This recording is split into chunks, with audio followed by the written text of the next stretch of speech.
Good evening, visitors. Welcome to the Australian War Memorial's Last Post ceremony. My name is Jenny Halpin, and joining us today from the Royal Australian Air Force is Flight Lieutenant Amy McCartney. We are honoured to acknowledge Air Vice Marshal Harvey Reynolds, Deputy Chief of the Royal Australian Air Force, Major General Gregory Novak, Commander, Defence Space Command, General Sung Som Nang, Commander of the Royal Cambodian Air Force, Major General Philippe Adam, Space Commander, Air and Space Force, French Space Command, Lieutenant General Eric J. Kenny, Commander of the Royal Canadian Air Force, and the accompanying international delegation. We also warmly welcome Commander A.J. Shukla, Director, Indo-Pacific Headquarters Integrated Defence Staff, India, accompanied by Ms. Brooke Sharpley, Assistant Secretary, Global Security, Department of Defence. We welcome the veterans who have served, those that are still serving, and the families that love and support them. The live stream of this ceremony is made possible by the Returned and Services League of Australia and the RSL and Services Clubs Association.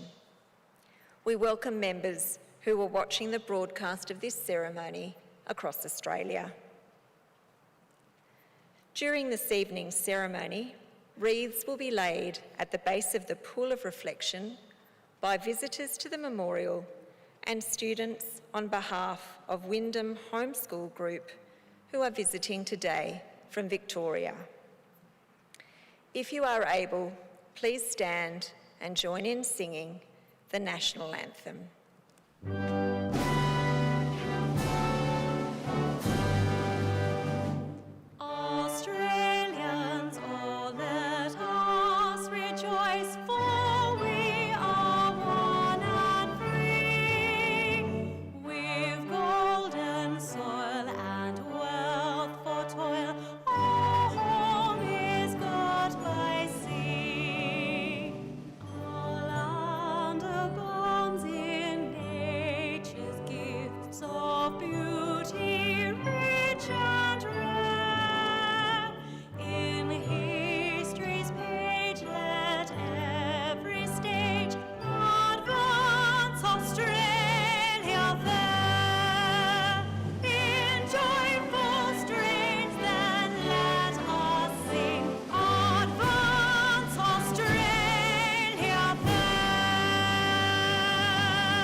Students, and if you require it, please be seated.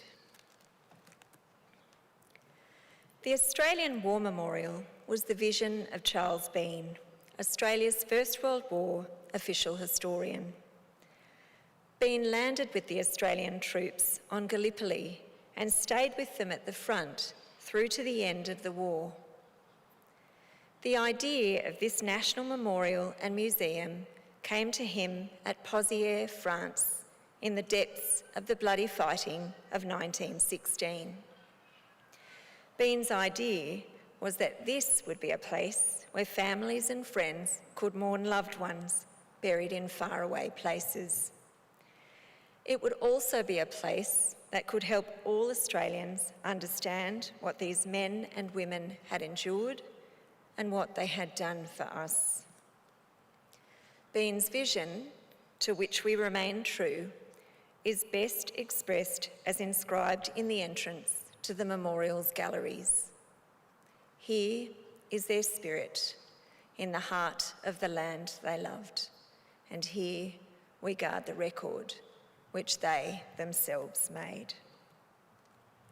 Tonight, we will read the story behind just one of those on the Roll of Honour, which lists the names of more than 103,000 men and women who have given their lives for us in war and on operations for more than a century. But first, we present a lament, flowers of the forest, wreaths or floral tributes will now be laid at the base of the pool of reflection.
Today we remember and pay tribute to Flight Sergeant Michael John Hackett.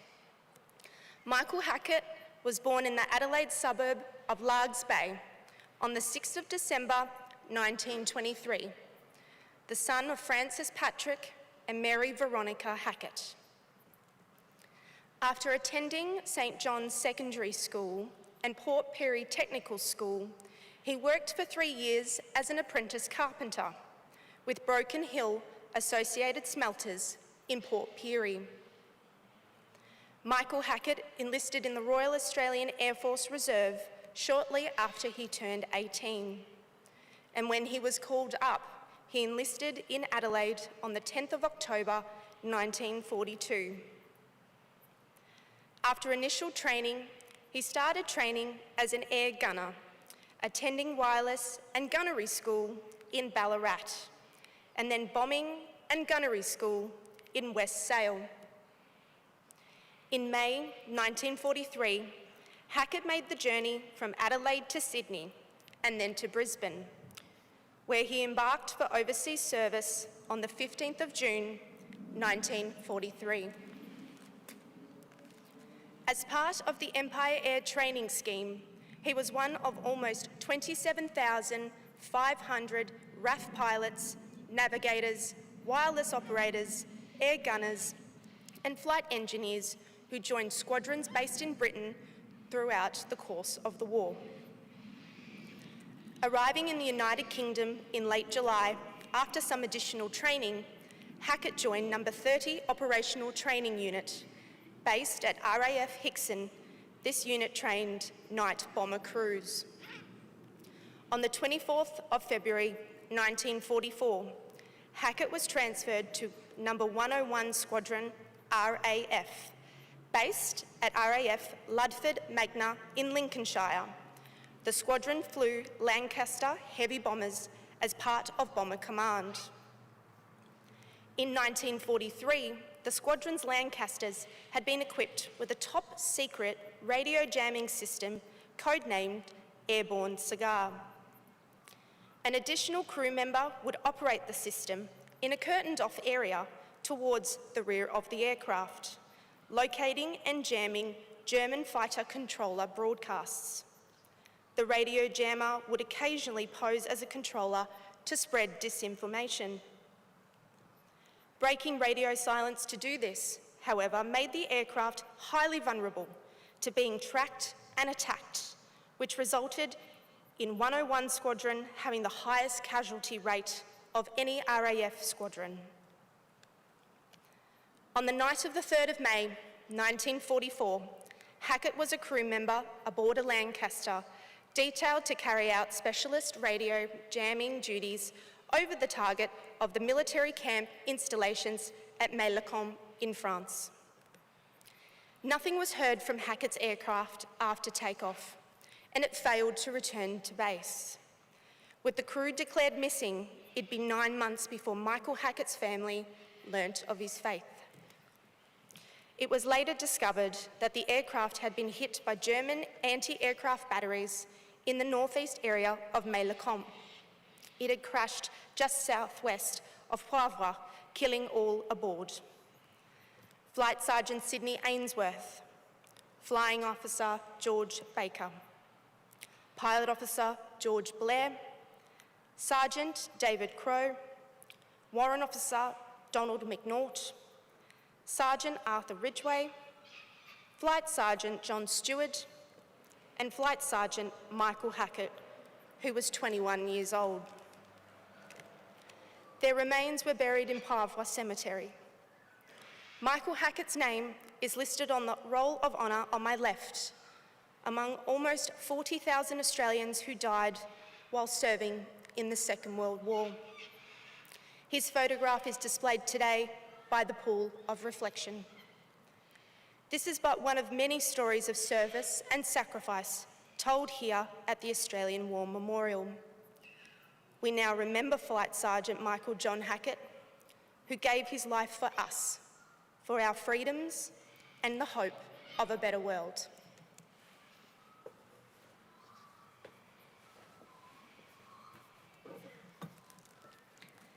Please stand for the reading of the Ode and sounding of the last post.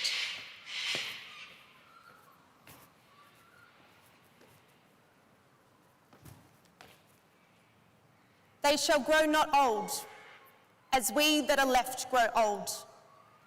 Age shall not weary them, nor the years condemn. At the going down of the sun, and in the morning, we will remember them.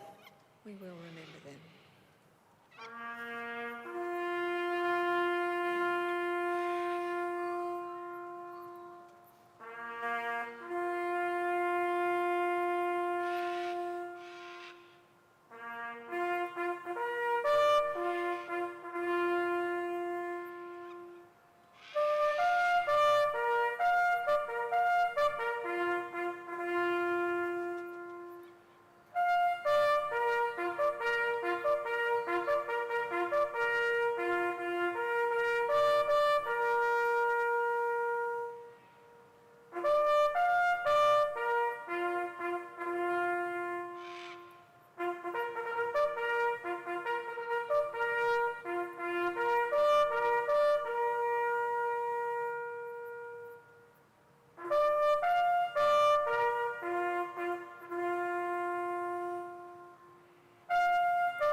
lest we forget. Lest we forget.